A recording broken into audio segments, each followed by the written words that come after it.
안녕하세요. 경희사당의 강경희입니다. 오늘은 붓으로 공부하는 법을 한번 보여드릴게요. 물수가 들어가는 한자들 엄청 많습니다.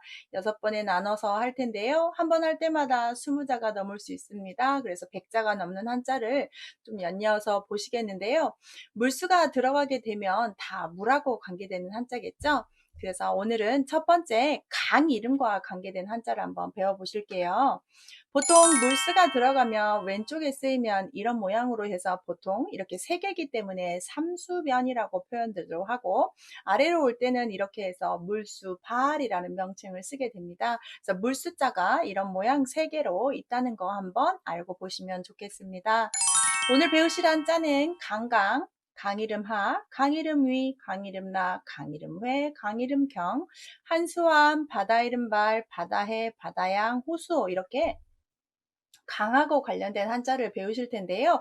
다 왼쪽에 물수변이 왔고 뒤에 있는 한자들이 음을 준다고 보시면 좋겠습니다. 자, 그 다음 두 번째 모택, 못지, 늪소, 모련, 샘천, 근원엄, 신에게, 물가포, 물가의, 사막마, 항고항까지 오늘 이렇게 한 22자 정도 배우시겠습니다.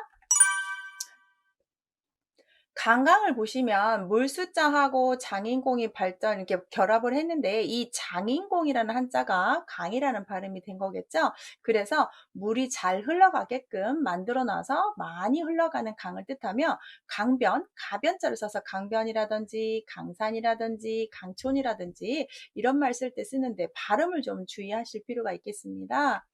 두 번째 강 이름 하자도 똑같은데요. 가 발음이 가 오를까라는 발음이 하 발음이 된 한자인데요. 우리가 보통 강 입구 하구라든지 하천이라든지 운하라고 해서 강바닥에 다 이렇게 물을 채워서 배를 띄울 수 있는 강을 운하라고 한다든지, 얼음이 있으면 빙하라고 한다든지 발음 주의해야 되는 한자이겠습니다. 강 이름 위자를 보시면 앞에 물수를 쓰시고 뒤에 위 발음을 써서 밥통 위자를 굳이 해석하는 것보다는 발음인데, 뭐 이렇게 중국에 있는 강 이름이거든요. 그래서 여기 보시면 간수성 웨이위안현에서 발언하는 강 이름입니다. 그래서 우리가 지명이나 강 이름 볼 때 볼 수 있는 거니까 그렇게 중요도보다는 읽기를 잘하시고 위 발음이 할 수 있다는 걸로 보면 좋겠습니다.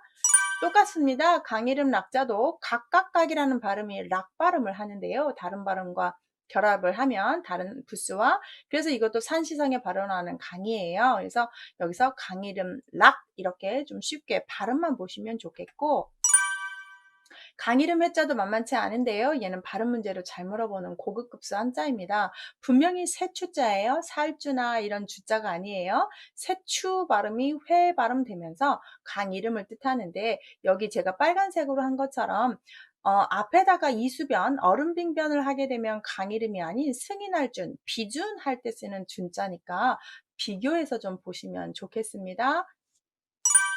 그 다음 한자 강이름경도 쉽죠? 우리 한번 봤던 물줄기 경에다가 물수만 붙였기 때문에 이 경위라는 말 한번 볼게요. 원래 강 이름인데 사리의 옳고 그름, 시비의 분간할 때 경위, 징수의 강은, 이 위에 있는 경은 항상 흐르고 외수의 강은 항상 맑은 데서 온다라고 해서 이렇게 뭐 유래를 했다고 하는데, 우리가 일에 경위할 때 앞에다가 실사를 붙여서 또 다 경위라는 말을 쓰기도 하는데, 물수를 붙여서도 이렇게 쓰기도 한다고 한다는 거.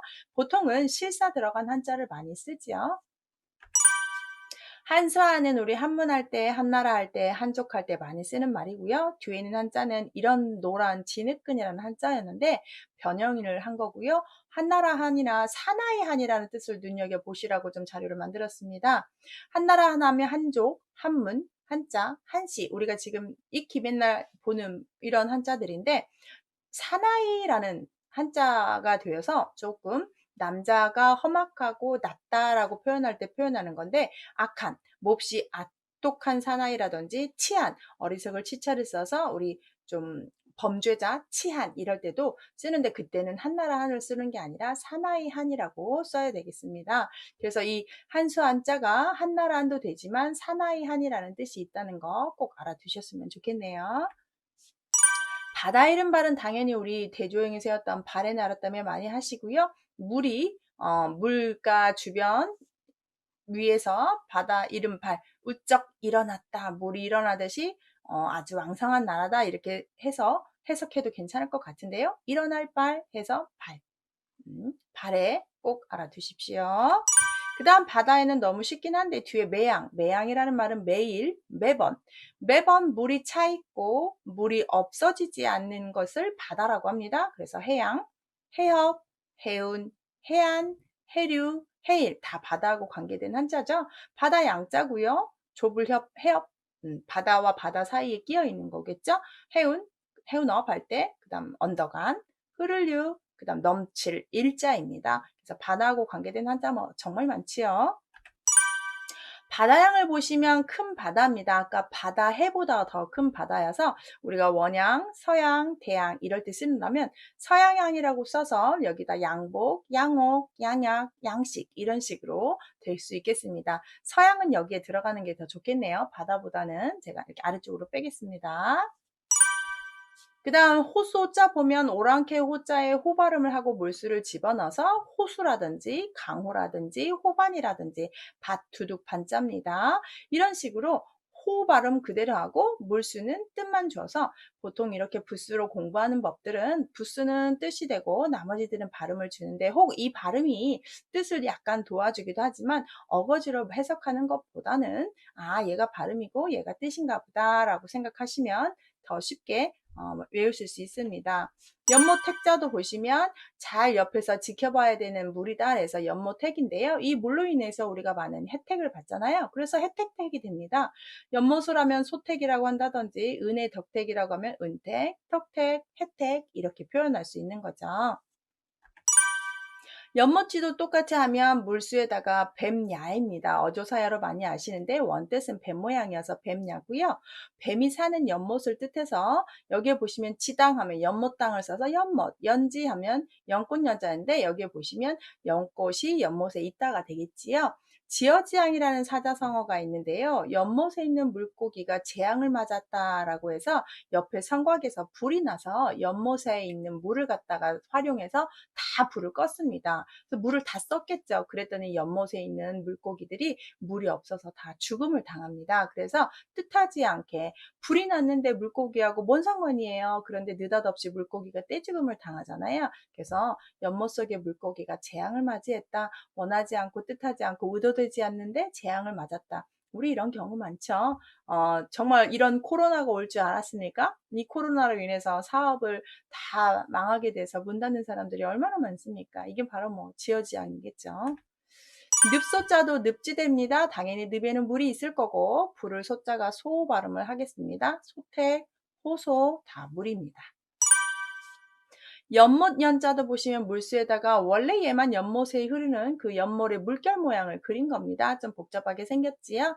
연못 연자고 연원, 시면 이렇게 표현할 때 쓰는데 이거 연자를 한번 쓰는 거를 제가 천천히 한번만 해볼까요? 이 뒤에 있는 게 엄술가 쓰게 나오는데 먼저 이렇게 쓰신 다음에 하나씩 하나씩 씁니다. 하나씩 하나씩 쓰고 여기는 한 번에 쓰시고 대각선으로 한 번에 쓰시고 그 다음 한 번, 두 번 써서 한 번에 내립니다. 이렇게 하셔야 됩니다. 그래서 중요한 부분은 어떤 부분이냐 이제 색깔을 좀 다르게 보면 여기를 한 번에 썼으니까 대각선인 여기도 한 번 획수로 끝납니다. 그것만 주의하시고 나머지는 다 따로따로 쓰시면 되겠습니다. 그래서 하나, 둘, 셋, 넷, 다섯, 여섯, 일곱, 여덟, 아홉 획수로 끝나시면 됩니다. 샘천차는 흰백에다가 물수를 써서 하얀 물 깨끗한 샘물이 돼서 원천이다, 온천이다, 황천이다 해서 샘천이 저승천이라는 뜻이 있어서 사람이 죽어간다는 곳을 황천이나 구천이라고 할 때 이때는 샘물로 보지 않고 저승으로 해석을 하십니다. 자, 근원원자를 보시면 앞에 물수를 쓰고 뒤에 원 발음을 해서 근원원이 되는데요. 원천, 근원, 기원, 발원, 어원, 자원. 시작점이 되는 한자는 다 이걸 씁니다. 그래서 뿌리근자라든지 일어날 기라든지 일어날 발, 필발자라든지 말씀어라든지 글자자를 써서 어떤 시작점을 뜻하는 한자로 보시면 좋고요. 신의 개자를 보시면 앞에 물수에 어찌해 발음이 개 발음을 주고 물수는 뜻을 줘서 계곡, 계류, 벽계 이렇게 활용을 하시면 좋겠고요. 벽자는 풀을 벽자가 되겠습니다. 물가포 볼게요. 물수에다가 클보, 물이 아주 크게 있는 포자입니다. 물가. 그래서 거기에 물이 많기 때문에 배가 드러들어서 포구라든지 포항이라든지 클보가 해석을 약간 도와주고 있습니다.